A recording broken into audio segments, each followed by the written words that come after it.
Welcome to A Story Apothecary, a podcast filled with medicinal and healing stories.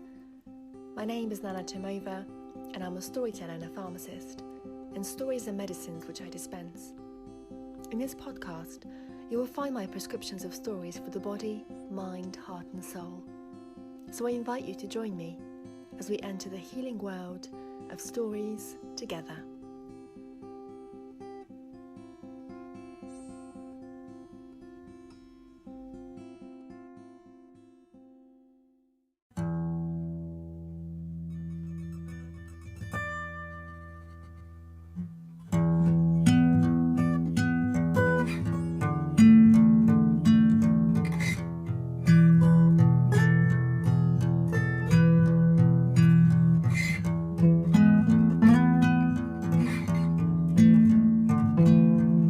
Hello everybody, and welcome from mid-July. I've just come back from a week in Norfolk to see some extended family, and I've enjoyed being in the woods and being on the beach. It's been very cold,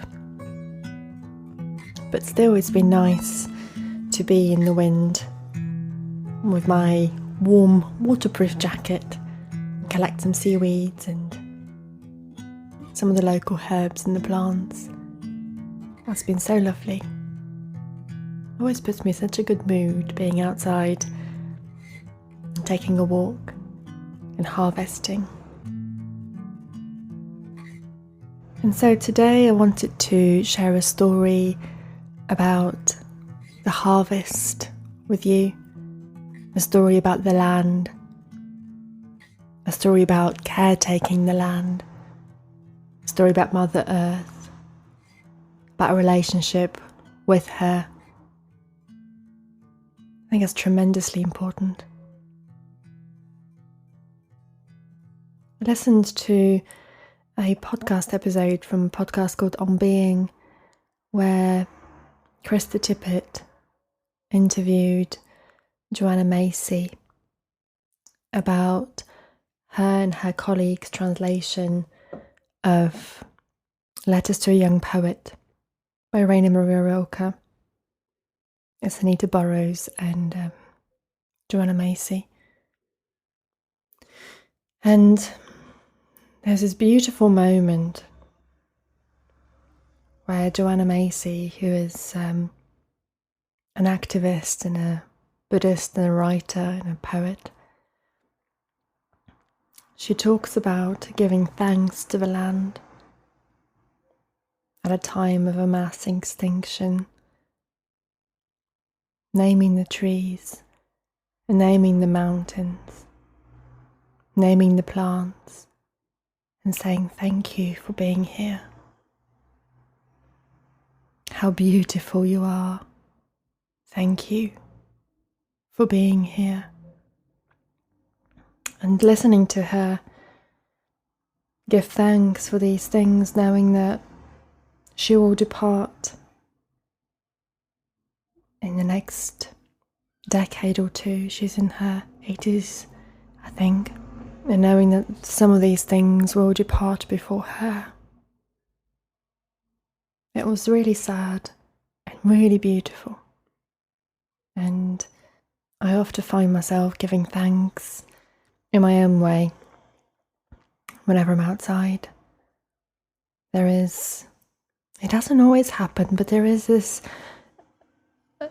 kind of energy, this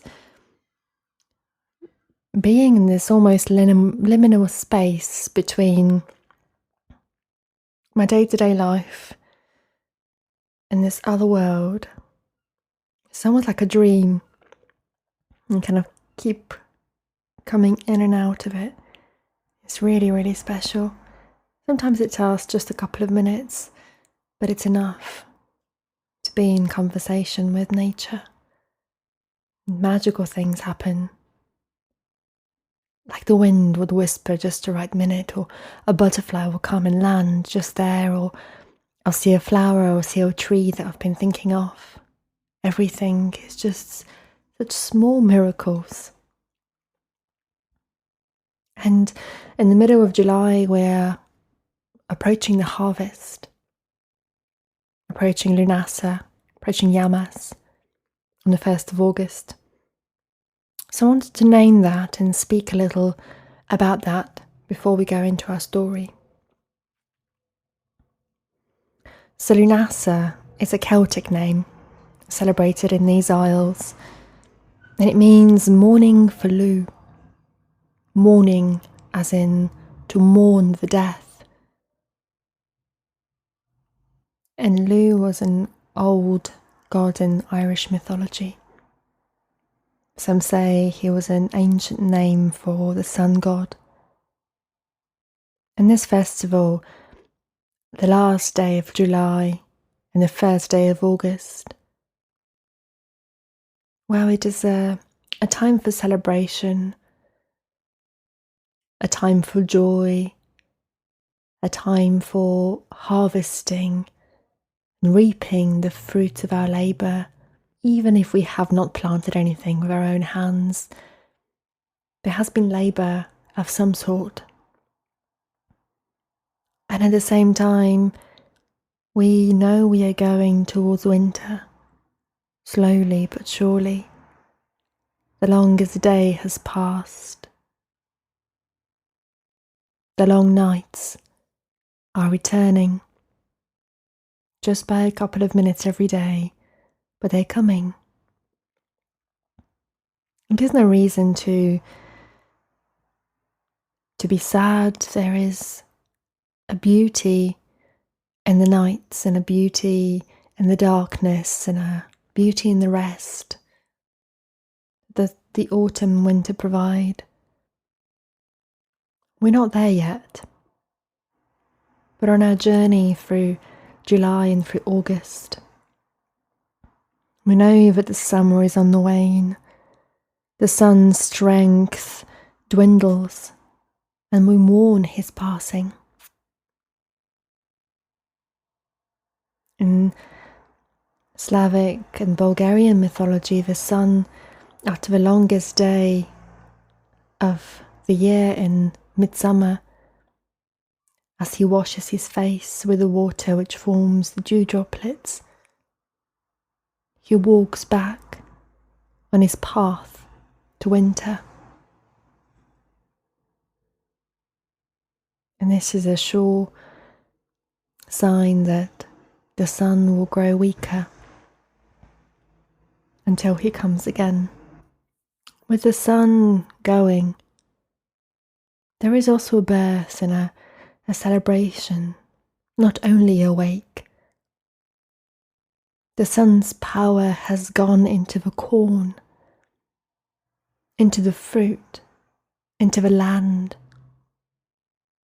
There is sun in everything.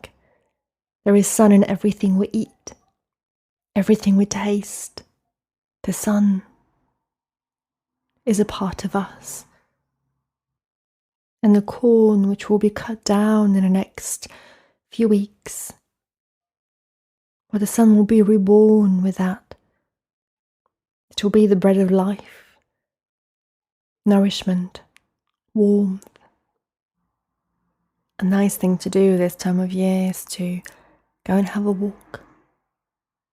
Some of you may walk every day. Some of you may walk every week. Some only a month, every month or so. I invite you, if you would like to take a walk in your neighbourhood where there is nature, even if it is a dandelion propping through the cracks, or a tree along the road, a park. Or maybe you live near more nature, near mountains or valleys, or nature reserves. Whatever it is. Perhaps you'd like to take a walk and notice the nature around you. What plants are there? Here St. John's wort is in bloom, lady's mantle, red clover, wild basil.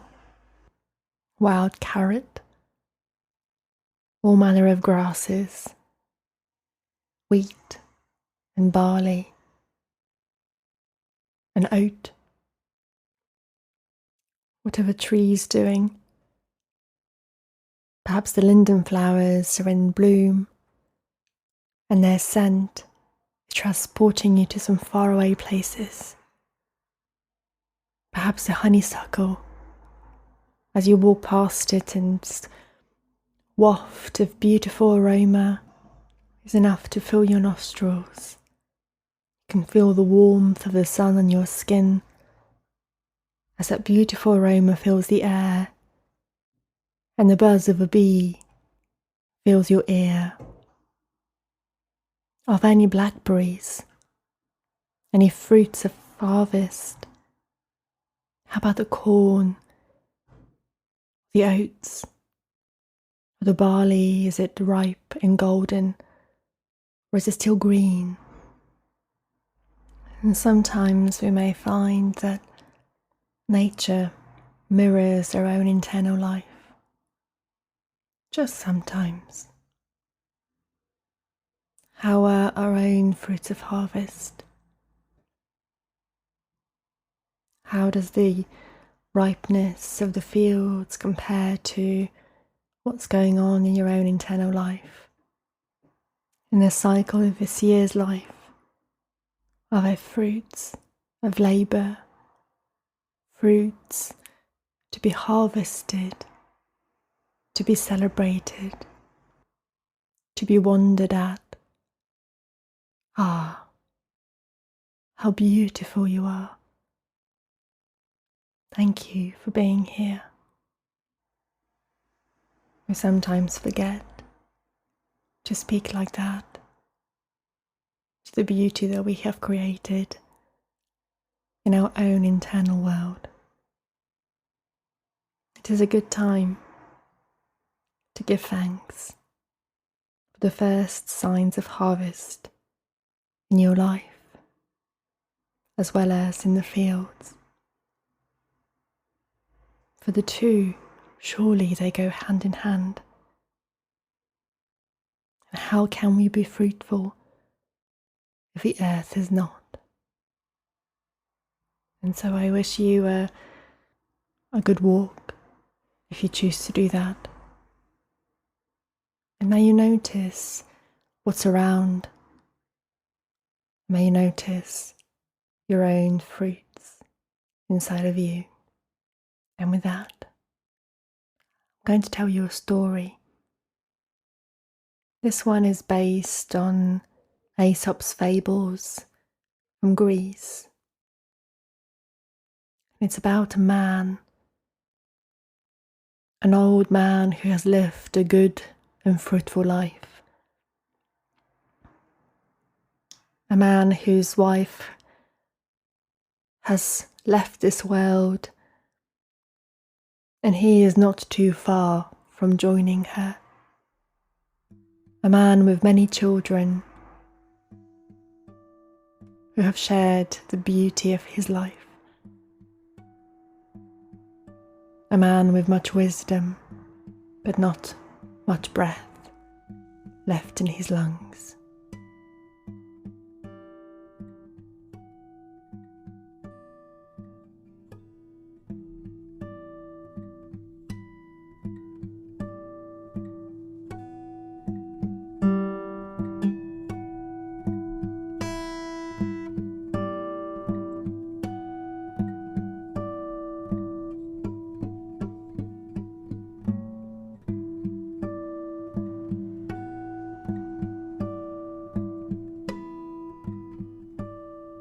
And as well as raising children and all else that comes with living a life of a farmer, this man had spent most of his days tending a fertile valley.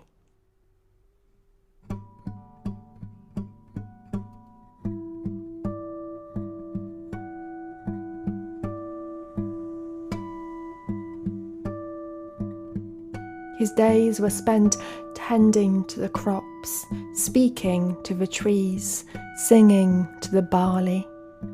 While he tended to that land as if it was his own mother, and he loved it so, and she loved him in return. The fruits she produced, they fed his belly, his family.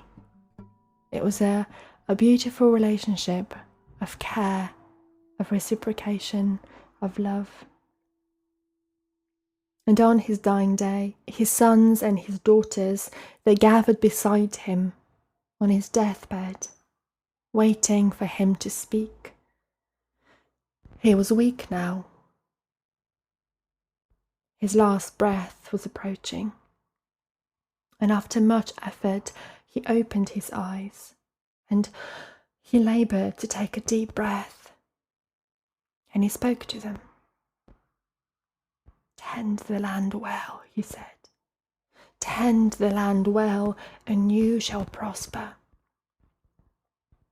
And then he closed his eyes and nodded off to sleep, the way that you do more deeply as your days come to an end. His sons and daughters began whispering to each other about how they'll be selling the land and who they'll go to and what bargains they'll strike and how much money they'll get. Again, the old man opened his eyes. He gathered strength from somewhere, signalled for them to come closer so they could just whisper in their ears, "I must tell you a secret. A treasure lies within the valley, no deeper than a foot beneath the ground." And with those words, you went from this life to the next. And this is the last thing his children ever heard him say. After he died and after his burial, his daughters and his sons surmised that he must have buried gold somewhere in the valley, and they decided actually they weren't going to sell the land. They were going to look for the gold instead and keep that, and then after they would sell the land. And that fall, that summer, that August, September, they carefully ploughed around each tree, loosened the soil around every vine. They painstakingly pulled weeds, searching all the while for the buried gold. Days passed, and gold they still hadn't found, so they kept on searching. But since the land was so nicely turned, they decided to till in some rich compost, just as they'd seen their father do. Come spring, they ploughed again, searching beneath every clod of soil for buried treasure. Treasure they didn't find, but all they found was rich, rich earth. The farm was in perfect shape. They could have sold it for an ample sum. But after going to so much trouble, after caretaking it, tending to it lovingly, which came as a surprise to them, they decided to plant crops instead. All summer they tended those crops, and when fall came along, they celebrated a grand harvest. Then they ploughed extra deep, determined to find that gold. And this time they loosened every clump of dirt with their own bare hands. And still, there was no gold, there was no treasure. The only thing they found was their own satisfaction with working that soil. And over the years, the satisfaction grew so much until they couldn't possibly imagine selling that farm. Where else could they so readily enjoy the turn of the seasons and the bounty of the land? Where else could they readily enjoy to partake in the abundant fruits of that earth? How else could they so plainly see the results of their own efforts, their own fruits of labour which bore the fruits of the land? and they came to understand that their father's last words had not been about gold at all, but about something finer, something more meaningful, something richer. For are we not connected to the land? Have we not been birthed by Mother Earth herself? Are we not then the same? And so, happy harvest to everyone. May the land give you riches, and may you be rewarded for all your hard work.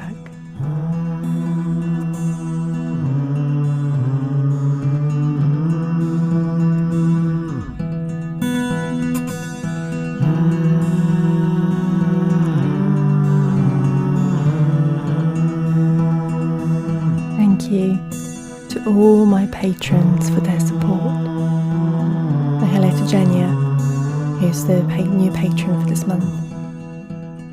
If you are enjoying the stories in this podcast and you'd like to support me, then I invite you to come on Patreon and become a part of my community.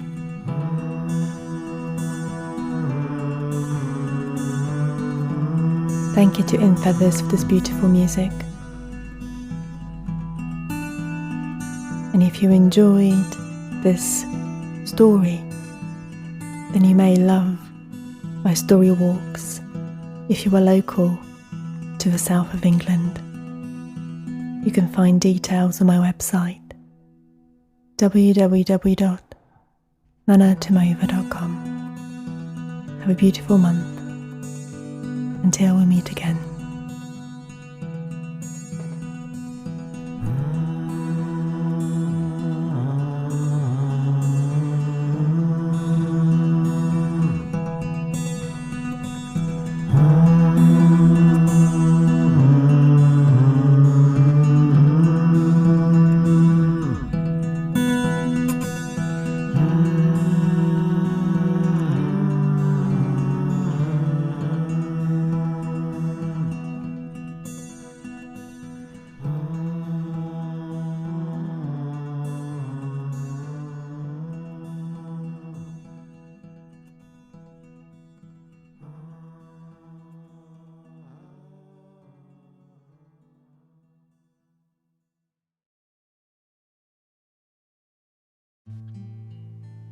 Thank you for joining me in the Story Apothecary for healing and medicinal stories.